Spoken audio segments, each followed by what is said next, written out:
making more videos where I'm reading into a little bit more of the secret societies. So I've been doing the past couple videos, and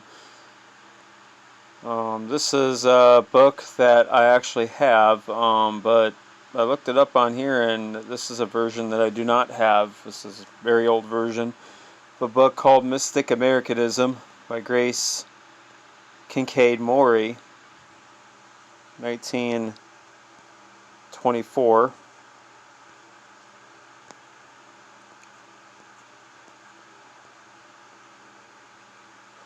The Eastern Star Publishing Company. Order of the Eastern Star, right?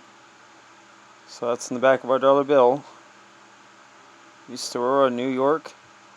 The unveiling of the symbology of the degrees of the seal and flag of the United States. Is that what that says, or am I just...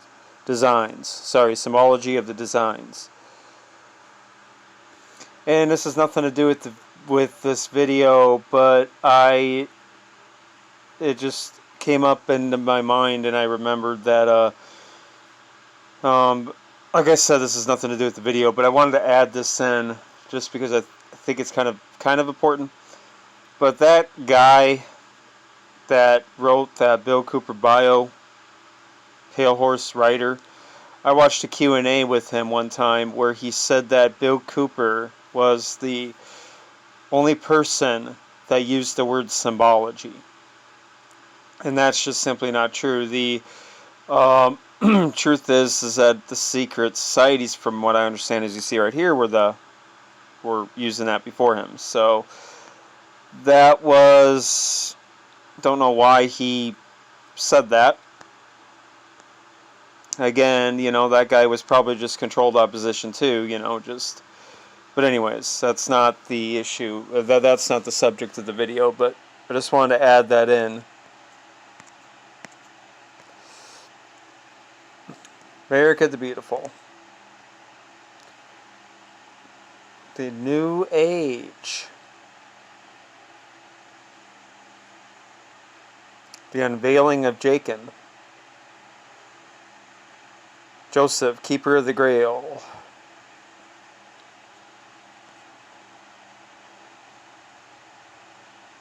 Mystic Americanism, the unveiling of the beautiful symbology of the national emblems of the United States, dedicated to the daughters of Manasseh, and through them to the daughters of the world for the healing of the nations. And there appeared wonder in the heavens, a woman clothed with the sun and the moon under her feet, a crown of 12 stars upon her head. And that's taken from Revelation chapter 12, verse 1. So one pillar represents Osiris, the other Isis. We know the symbology. Of course, you have that with the old Twin Towers, all that Masonic symbolism and stuff. What is now called the Christian religion has existed among the ancients and was not absent from the beginning of the human race until Christ came in the flesh, from which time the religion which already existed began to be called Christian. St. Augustine, they quote him. The author of these lessons, as also the Eastern Star Publishing Company, acknowledges allegiance to the Grand Fraternity of the Rose Cross Order of America as being the sovereign source of its knowledge, and to the Reverend R. Swinburne Clymer as the Supreme Grand Master of the August Fraternity. The House of the Sea is at present situated in the hills of Beverly Hall, Quakertown, Pennsylvania. So...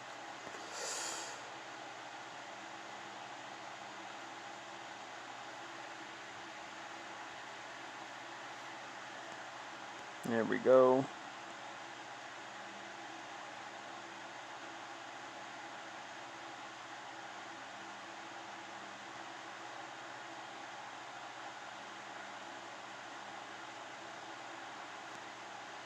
So...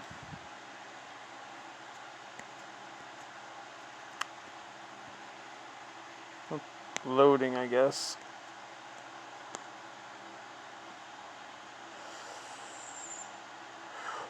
In the fall of 1922, a number of people were asked to assist in the writing of the Mystic Americanism lessons, that the arcane philosophy sealed in the national emblems of our republic might be brought forth, and America be able to face the world unafraid, clothed in her majesty and power, capable of fulfilling her destiny as healer of the nations. Amazement, incredulity, and indifference were expressed by the majority of those invited to this honor, among whom were college graduates and members of orders whose fine moral teachings are veiled in symbology. For these and for the average mind, the skies are but trackless, starry spaces devoid of meaning, and the heavens do not declare the glory of the path of the soul in its search for the Holy Grail. Symbolism is a lost art, although unconsciously we daily live and teach it. We may well say that with Isaiah, quote, "And the vision of all is become unto you as the words of a book that is sealed, which men deliver to one that is learned, saying, Read this, I pray thee. And he saith, I cannot, for it is sealed. And the book is delivered to him that is not learned, saying, Read this, I pray thee. And he saith, I am not learned." That's Isaiah 29:11-12. The difficult task of unsealing the book involves the reunion of science and religion. Remember my past video, Rosicrucian Manifesto NWO, where I'm reading from the Secret Teachings of All Ages, and they, in their manifesto, they, again, say the same thing, that their goal is the reuniting of science and religion. Because they feel that the splitting off of science and religion happened with the establishment of the state church of Catholicism that led to the Dark Ages. So, the reunion of science and religion, the Christ and the bride, at the Kabbalic point where esoteric Judaism, Christianity, and Masonry converge. And we're seeing that with the Judeo-Christian cult movement. Majority of the televangelists believe.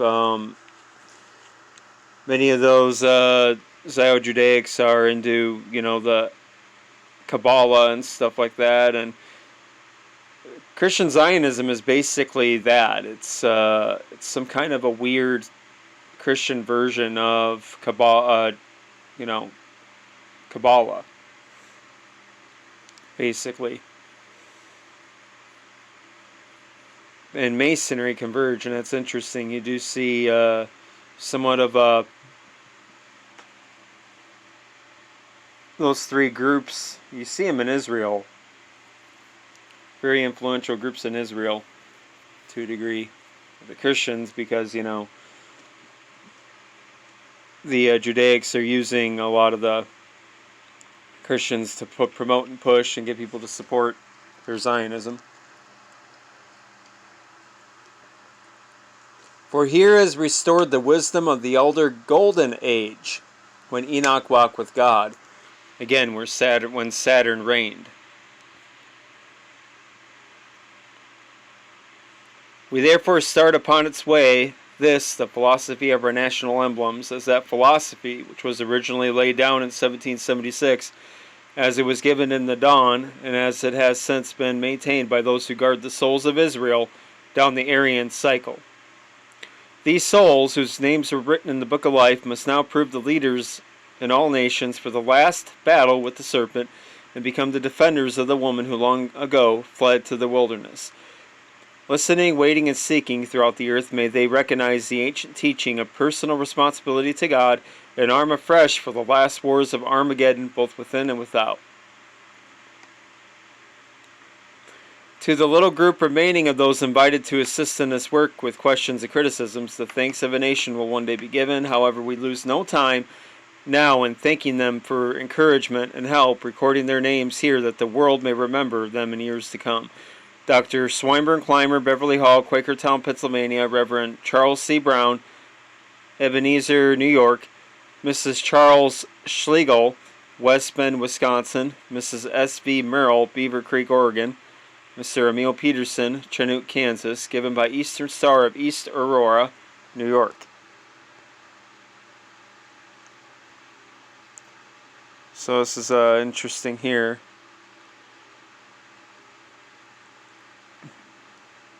You can read some of this and stuff. Pause it. must in one, the world's need of a master philosophy, the great cycle completed. The world and its need looks instinctively to America for leadership. The longed-for golden age is at hand. Where shall we find the sublime religious and philosophical instruction so persistently sought? It is sealed in the mystic symbolism of the seals of the United States and in the design of the flag of our country. It was given us in 1776 to 1782 for this critical time by George Washington and his committee of learned men. Many of the latter came from foreign lands for this council and wisely aided our first president in the study and selection involved. Why must symbolism be used in the selection of designs of national emblems? Because in all planes, symbolism is the expression of nature and science.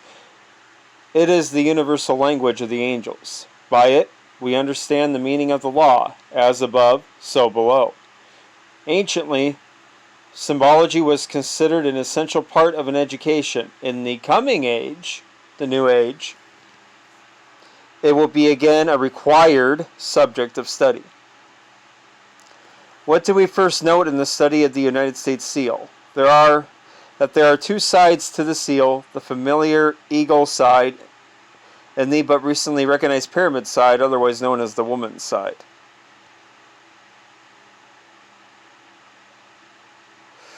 Why has the pyramid side been so little known to the American people? Because all attempts to show the woman's side of the seal have met with opposition from the enemies of the ideals of the Republic, with criticism from the so-called learned, and with, as no surprise, indifference upon the part of the masses. That's the American public. What is then the meaning of the pyramid or woman's side? The rising of the eastern star, emblem of woman, and that mysticism which must precede the recognition of the monistic age. Natural law demands the recognition of the eternal duality of man and mind and intuition, the male and female as illustrated by the Boaz and Jachin in Masonic temples, or the ancient Osiris and Isis of the Egyptian rites. In this union of science and religion will be born the great work of the new age.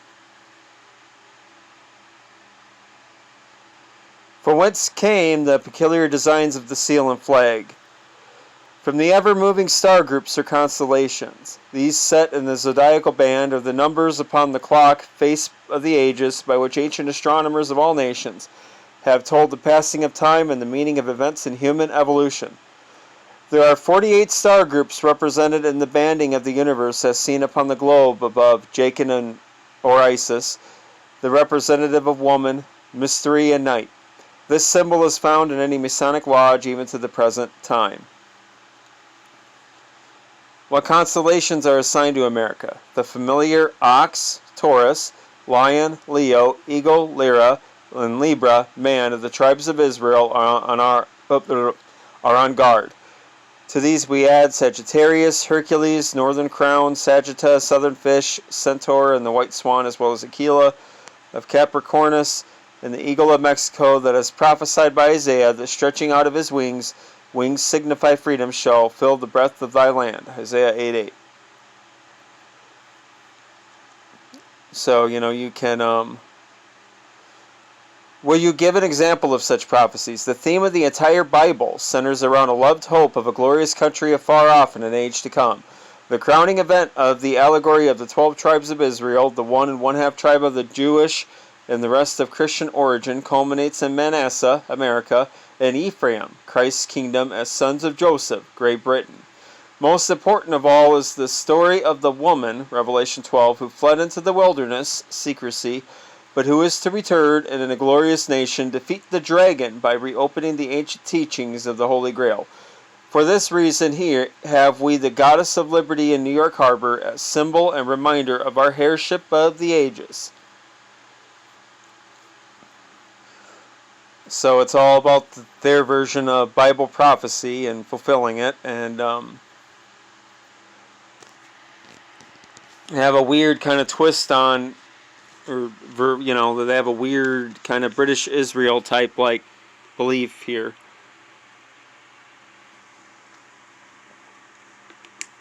where the white race are the true Israel.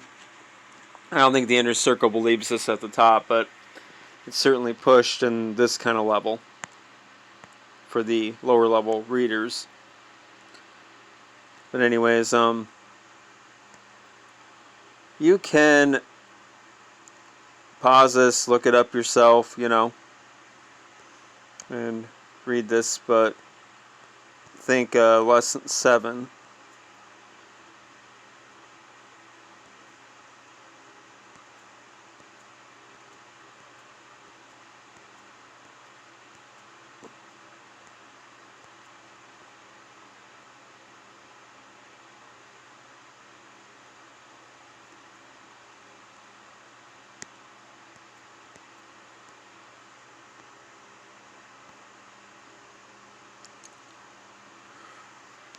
What is the meaning of the all-seeing eye, called also the Star of the East?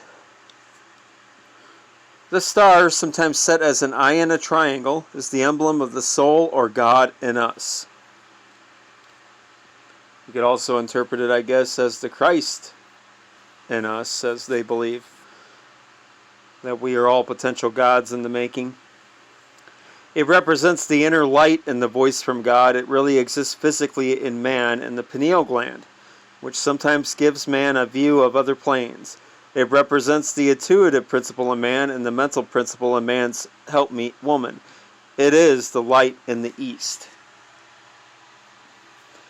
What is the history of the star as an emblem? The origin of its use comes down to us from as far away as the arrival in Egypt of the first Aryan colonies from Atlantis.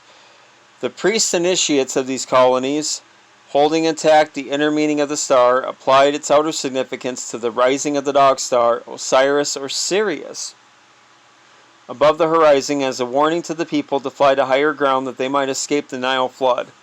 To the wise, however, as to the initiate of today, the star has ever meant the first desire in the heart of man for a better life, the first gleam in the east of wisdom or an awakening mind.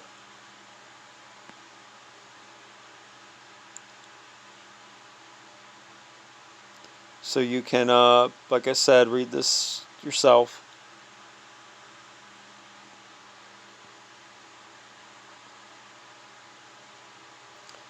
Of what then is the star a prophecy to our republic? That it shall be the light of the world and the guide of all nations and leader upward of the golden age. The goddess of liberty standing in the east of our land was as a light foretold by a star before the statue was erected as the gift from France.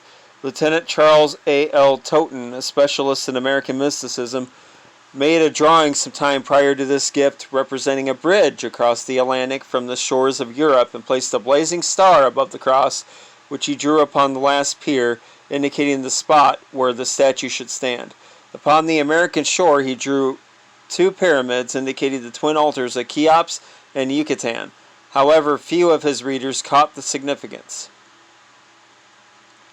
Lieutenant Totten then understood the connection of the 2 pyramids. Yes, he recognized them as gateways of the lost golden age when Enoch had walked with God and Melchizedek in spirit without father or mother in line of earthly descent, had watched over the planet Earth whereon was to be fought the terrific battle with mind and matter. This writer and student also called the attention of the public to the mystic pillars of On of the Egyptian temple of the time of Israel in that land of darkness and idolatry. These obelisks have been placed, one in London, the other it's made in New York, to suggest another gateway through which Israel has been passing for over 2,500 years. He who seeks may find.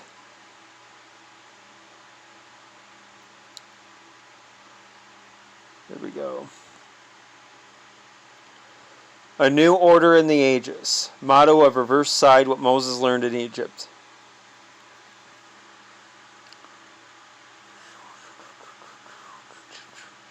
Will you explain the Latin motto, Novus Ordo Seclorum, seen at the base of our pyramid emblem? Translated, it reads, a new order in the ages, and refers to that ancient Osirian fraternity carried from Atlantis to Egypt by the colony which fled thither for safety. It is ever to be remembered that the name Osiris in the Egyptian lore means God or the star. In that time and in this ancient brotherhood, women were ever recognized as the true equals of men. Clouded over by false powers and dynasties, this truth has never departed from Egypt, cut as it is upon her monuments. The order was refounded in Europe under the name of the Egyptian Rites by the Count di Cagliostro. Cagliostro is not to be confounded with Balsamo, the impostor, and his wife about 1770. The Count made the great error of showing to the profane his power thus attained, as an inevitable result met defamation, imprisonment, and death. So,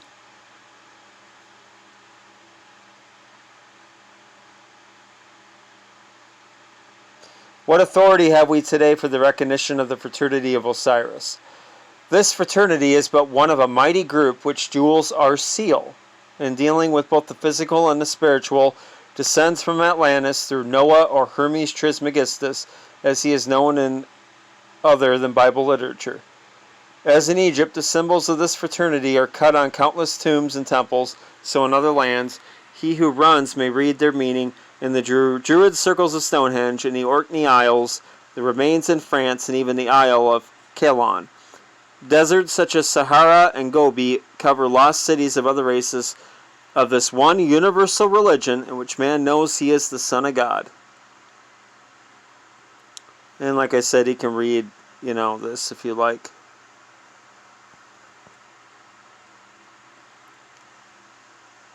I didn't really want to...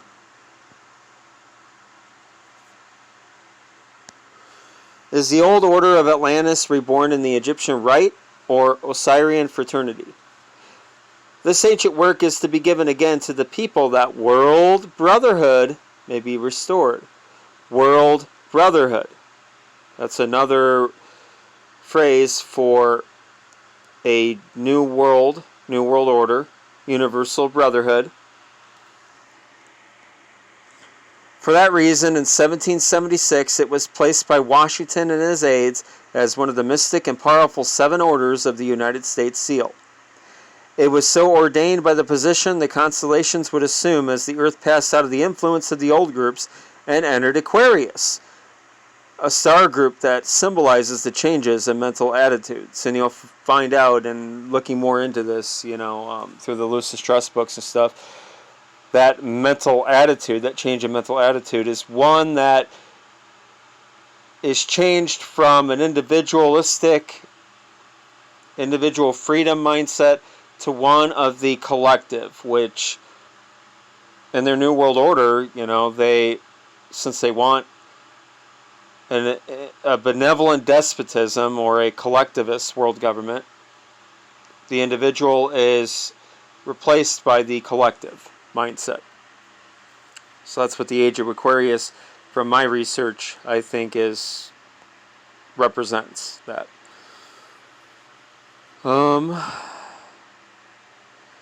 It is then by actual and individual self-conquest that we may help to bring in the golden age. But like I said, there's so much to read.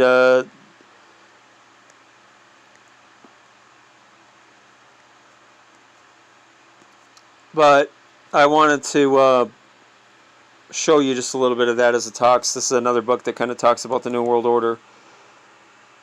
I want to show you their website, this Rosicrucian website, and the link.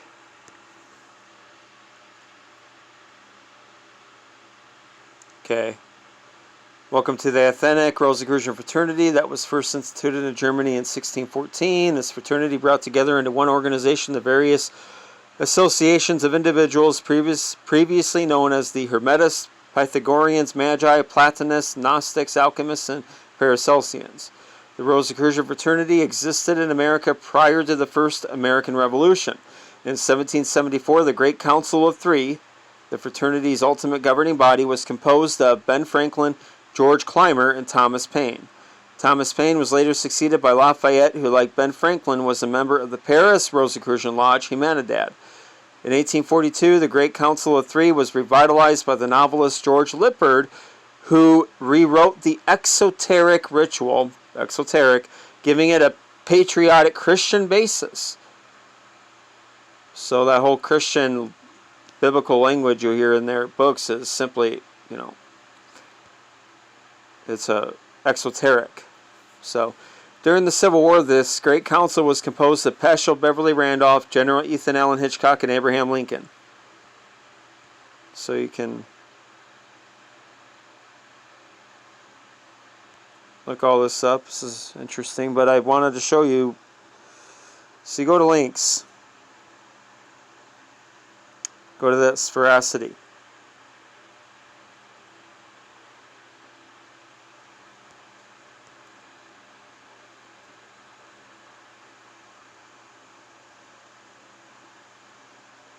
Okay. So, I've read this before on here, but I think, again, it can never be overdone, because we need to be reminded that one of the big groups that are behind this Armageddon script pushing, trying to bring it about, is this group here, as you know, you'll read here. So,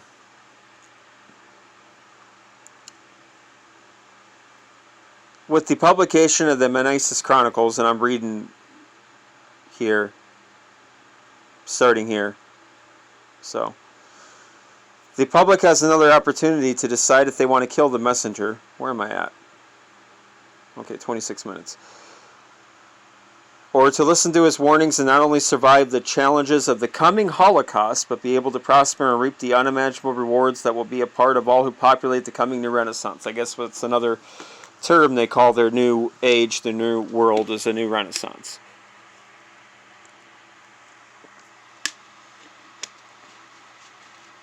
Now, when you're reading these, remember, they read to not tell the full truth, but just give you little glimpses of it, of their agenda. You have to read between the lines when they're reading their shit. For many years, the initiates of the Rosicrucian fraternity have predicted 3 momentous events to take place in the decade following a surprise attack on America. I'm sure those were predictions. Not actual plans and carrying out of those plans, sure. But anyways, with the dramatic incident of September 11, 2001 in New York City, this countdown has begun. So they talk about this President George Washington and his vision, which I'm sure that it's just a bunch of malarkey there, but like I said, with the recent attack on American soil, Beverly Hall and the Fraternitas Rosae Cruci are now entering a new phase in their history. Prior to the establishment of Beverly Hall, the Fraternitas Rosae Cruci did not have its perpetual temporal center. This was purposely done at the time to help keep its special secret nature more secure. See, I mean, they speak in a kind of suspicious kind of way. What special secret nature? They need to keep secret. But anyways, you know, spooky language, blah, blah, blah, blah, blah. You can pause and read this. I just don't, I want to. So, there's this belief that amongst some conspiracy, sorry, I'm taking off my wristband here. Amongst conspiracy theory circles, that these secret societies at the top are sort of controlled and managed by extraterrestrial forces or extra-dimensional forces, whatever you want to call them. And I used to say that's all BS, that no way, it's just deception. I'm at the point now where I'm kind of on the fence with that. I don't know, and I can't say for 100% sure. I don't know. But at this point, I am a little bit open to it. I find it very interesting. Are they extra-dimensional? I know Aleister Crowley, you know, had claimed that he came into contact with an extra-dimensional being that he named Lamb, and that drawing that he did of Lamb did look like what people, abduction victims, have claimed were were your typical gray aliens. So I guess I don't know. Who knows? But the reason why I bring that up is because right here it says, we are now at a time in our history when our nation is being managed by active celestial forces above. So they could be meaning that. I don't. I'm not sure. Like I said, it's.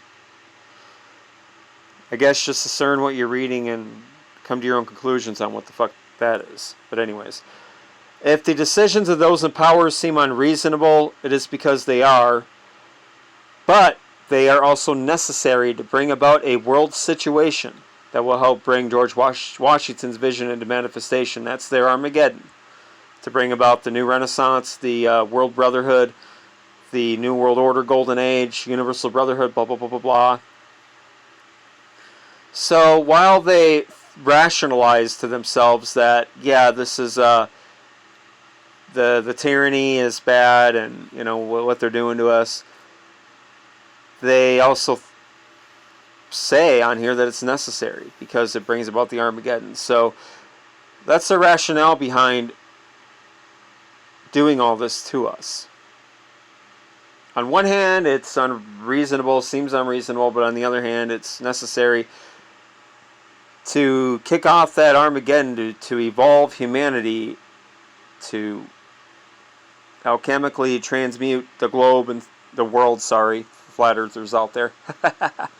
Not globe, but to stir humanity up into this alchemical mega drama to, you know, bring us together in some kind of a new world order, basically. Sorry, I'm just going on, but as you will read in the Menaisis Chronicles, the three momentous events of our time will be 1. The invasion of the United States by the combined forces of the Old World. 2. The revolt of the American people, Second American Revolution against the established order because of the obvious betrayal of their responsibilities by this establishment.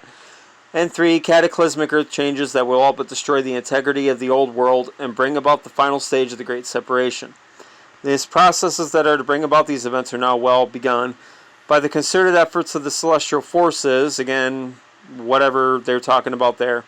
Our leaders are doing everything they can to court the enmity of the nations of the Old World. However, as chapter 17 of the Menaisis Chronicles tells us, all this is essential to bring about the glorious new Renaissance, the prophesied heaven on earth. So, there you go. So,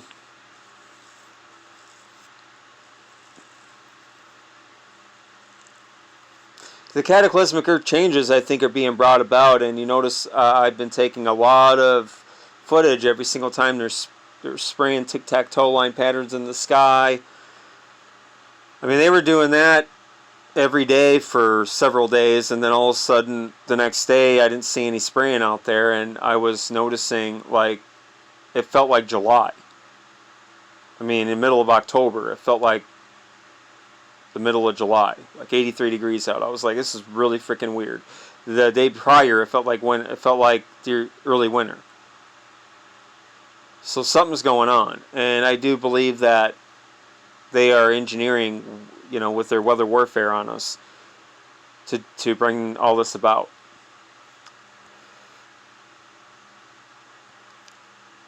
Just as in the days of the biblical patriarchs Noah and Lot, the celestial forces feel the earth is in need of a thorough cleansing. This they will accomplish by the three-phase operation. By this cleansing, they will fulfill the scriptural separation of the wheat and the tares. They will fulfill Bible prophecy. So there you go.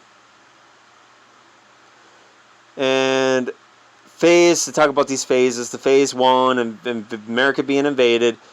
Phase 2 will be initiated by us. So that's why I think, anyways, you have all these agents of these secret societies posing as truthers, trying to get us to get out and revolt, because this is I think, to help bring about their staged Armageddon. It's all a part of the plan, right? Will be initiated by the American public themselves as they rise up against those who have for so long deprived them of their true rights and opportunities as American citizens. Last and final will be most dramatic, completely under the direction of the celestial beings themselves. There you go.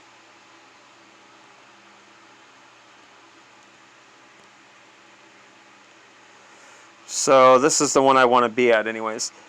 I'm just going to read snippets of this. If you want to look this up, read it yourself, go ahead. But I'm just going to go through some of the stuff that I want to get to with this. The events that comprise the Great Separation, and I'm right here. The events that comprise the Great Separation are described symbolically in the Bible as the Battle of Armageddon. The combined forces of the old world, right here, will unite and invade the United States in an attempt to destroy it. This will occur when countries around the world that America has been trying to stabilize and protect will suddenly join forces with more powerful countries traditionally opposed to the United States.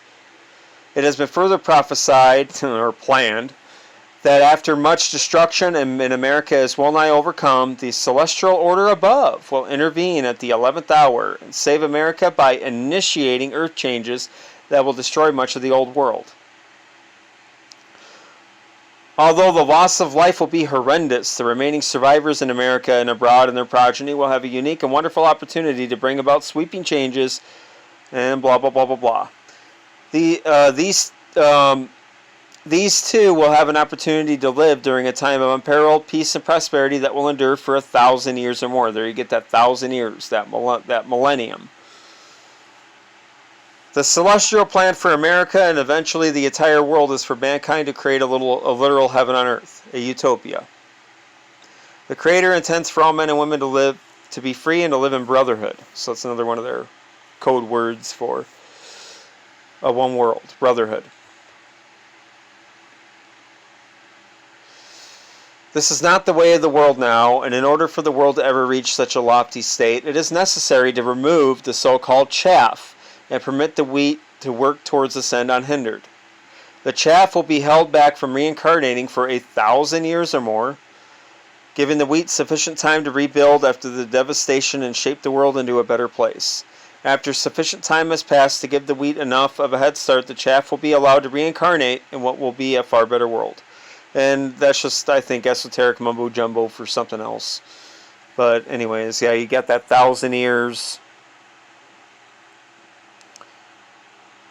Currently, the world is moving ever closer to the terrible events of the Great Separation. So,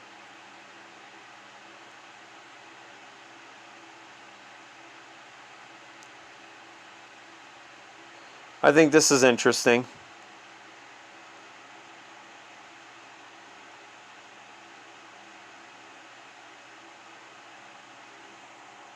Right here. Right here. Those that take comfort in America's military might should think again. The celestial beings can easily bring leaders to power and manipulate them so as to serve divine purposes. Americans need look no further than the Cuban Missile Crisis for an example of how two nuclear powers can come to the brink of war. During the crisis, many of President Kennedy's advisors urged an attack on Russian nuclear sites in Cuba, believing that the nuclear weapons placed there were not yet operational. In fact, it was later learned that some nuclear weapons were operational. Much to his credit, no doubt aided by the Celestials, President Kennedy resisted the advice of his more hawkish advisors, negotiated a settlement, and saved the United States from the disaster such an attack may have brought about. Fortunately, the Celestials desired a positive outcome in that case. With respect to the Great Separation, or their staged Armageddon, the Celestials would be working toward bringing about the final battle, so as to prepare the way for a better world, their phony New Jerusalem. So, yeah, you can read this, it's just more Armageddon script bullshit. Yep, so this is from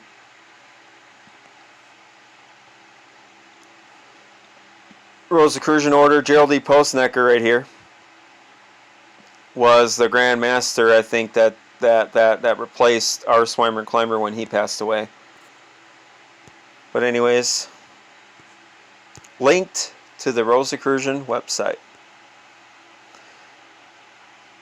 Were they, in a symbolic, esoteric sense, revealed that they at the top were going to be the ones and are working towards bringing about Armageddon, to bring about the New Jerusalem.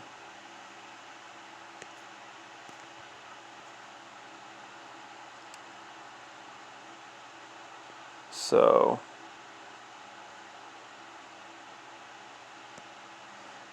all these initiates here.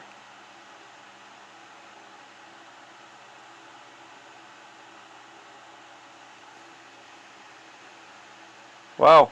James R. Phelps, physician, linguist, musician, Hierophant of the Illuminati. Member of the Council of Three. So,